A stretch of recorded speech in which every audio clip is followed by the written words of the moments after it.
Hello everyone, நான் தான் உங்கள் தமிழ் கோடிங் கீக். ஸோ நம்ம லாஸ்ட் வீடியோவில் ஜாவா ஸ்கிரிப்ட் எப்படி HTML-ஓட இன்டெகிரேட் பண்ணுறதுன்ற ஃபஸ்ட் பார்ட்டில் நம்ம இன்புட் எலமெண்ட்டோட ஈவெண்ட் எப்படி கேப்சர் பண்ணுறது அப்படின்னு நம்ம பார்த்துருந்தோம். ஸோ இந்த வீடியோவில் நம்ம அந்த கேப்சர் பண்ண வேல்யூ வச்சு நம்ம வந்து எப்படி இந்த பேக்ரவுண்ட் கலரை சேஞ்ச் பண்ணலாம் அப்படின்னு நம்ம பார்க்கலாம். ஸோ நீங்கள் பார்த்தீங்கன்னா தெரியும், நான் இங்கே வந்து வேல்யூ சேஞ்ச் பண்ண உங்களுக்கு வந்து அந்த கலர் வந்து செலக்ட் ஆகி ஜாவா ஸ்கிரிப்டில் கேப்சர் ஆகுது.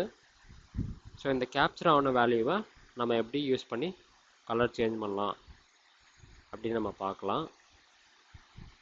ஸோ நான் லெட் கண்டெய்னர் அப்படின்னு நான் வந்து ஒரு வேரியபிள் டிஃபைன் பண்ணிக்கிறேன். ஏன்னா நான் வந்து இங்கே இந்த என்டையர் கண்டெய்னர் டிவோட பேக்ரவுண்டையும் நான் சேஞ்ச் பண்ணணும்னு நினைக்கிறேன். ஸோ இந்த என்டையர் கண்டெய்னர்னால் இங்கே நீங்கள் சென்டரில் பார்க்குற மொத்த டெக்ஸ்ட்டுமே வந்து என்டையர் கண்டெய்னர் தான். ஸோ நான் let container equal to document dot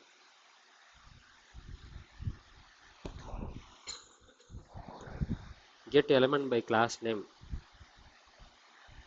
அப்படின்ற மெத்தட் யூஸ் பண்ணி இந்த கண்டெய்னரோட கிளாஸ் நேம் பார்த்தீங்கன்னா உங்களுக்கு தெரியும், கண்டெய்னர் அப்படின்னு நான் கொடுத்துருக்கேன். So container and console lock பண்ணி பார்த்துருவோம் கண்டெய்னர் அப்படின்ற வேரியபிளை. ஸோ இந்த வேரியபிளை நான் கன்சோல் லாக் பண்ணுறேன். ஸோ ரெஃப்ரெஷ் பண்ணிவிட்டு நீங்கள் இப்போ கலர் செலக்ட் பண்ணிங்கன்னா உங்களுக்கு வந்து ஒரு HTML எலமெண்ட்டும் சேர்ந்து கன்சோல் லாக் ஆகும். அதில் வந்து இந்த 0th பொசிஷனில், ஏன்னா நம்ம கிளாஸ் நேம் யூஸ் பண்ணுறதுனால கிளாஸ் நேம் வந்து மல்டிபிள் எலமெண்ட்ஸ்க்கு வந்து சேம் கிளாஸ் நேம் இருக்கலாம். ஸோ அதனால் நீங்கள் வந்து கிளாஸ் நேம் யூஸ் பண்ணி செலக்ட் பண்ணிங்கன்னா உங்களுக்கு வந்து அது வந்து ஒரு அரேவாக தான் வரும். ஸோ அந்த அரேயில் இருக்கிற 0th எலமெண்ட் நமக்கு தேவை. ஸோ அந்த 0th இண்டெக்ஸ் வச்சு நம்ம எப்படி இந்த பேக்ரவுண்டை நம்ம ஸ்டைல் பண்ணலாம் அப்படின்னு நம்ம பார்க்கலாம். ஸோ இந்த கன்சோல் லாக் ரிமூவ் பண்ணிக்கிறேன், இந்த கன்சோல் லாகையும் நான் ரிமூவ் பண்ணிக்கிறேன். ஸோ கண்டெய்னர் ஆஃப் 0 டாட் எல்லா எலமெண்ட்டுக்குமே ஸ்டைல்ன்ட்டு ஒரு ஆட்ரிபியூட் இருக்கும். அந்த ஸ்டைலில் நம்ம வந்து பேக்ரவுண்ட் கலர் மாற்றணும். ஸோ பேக்ரவுண்ட் கலர், இதுக்கு வந்து நீங்கள் வந்து கேமல் கேசிங் யூஸ் பண்ணலாம். ஈக்குவல் டு நான் வந்து அந்த ஈவெண்ட்லேருந்து வர வேல்யூவை நான் வந்து அசைன் பண்ணுறேன். Event dot target dot value.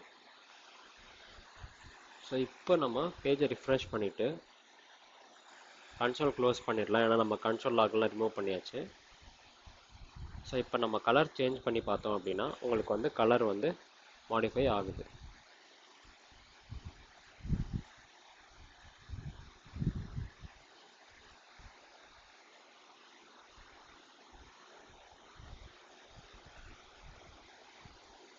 So இந்த மாதிரி நீங்கள் வந்து இன்புட் ஈவெண்ட்டை கேப்சர் பண்ணி, so based on the user selection நீங்கள் வந்து கலர் சேஞ்ச் பண்ணலாம்.